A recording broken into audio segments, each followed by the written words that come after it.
General construction is known to be one of the most dangerous industries and generally involves high-risk activities. Construction safety managers must ensure the employees remain safe. Safety data sheets, SDSs, are a very important aspect of both hazard communication and laboratory standards.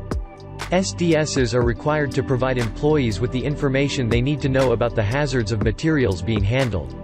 Safely working at height requires proper training, focus, and the right safety precautions to be in place.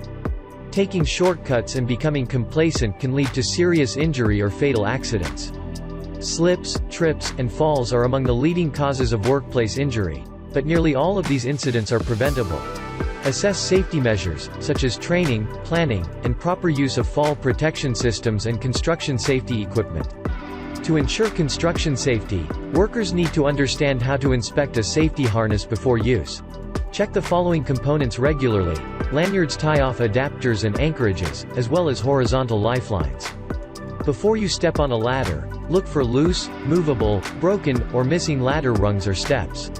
Ladder steps must be corrugated, dimpled, coated with skid-resistant material, or treated to minimize slipping. Scaffolds and ladders are considered high-risk equipment.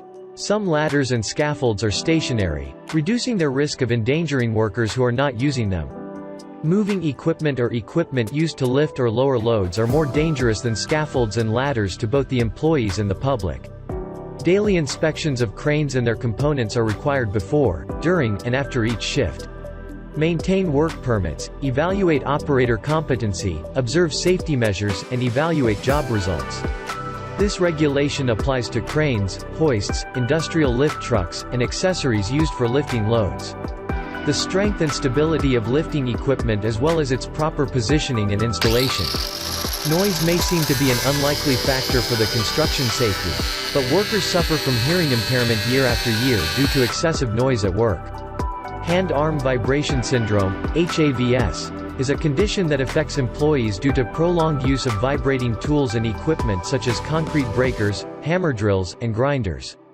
Manual handling refers to the lifting, lowering, carrying, and moving objects during work operations. A trench is a narrow excavation made below the surface of the ground.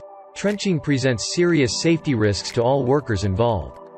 Risk assessments of excavations, such as slopes, shoring, and shields, are necessary prior to work commencing, with cave-ins or collapsing trenches posing the greatest risk because they are more likely to cause fatalities than other excavation-related incidents.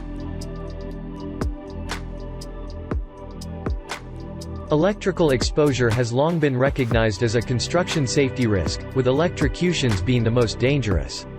The lack of electrical safety knowledge when working with electrical equipment is one of the major causes of electrocutions among construction workers. A risk assessment must be performed before any work involving asbestos is performed due to the high fatality rate of asbestos-related disease.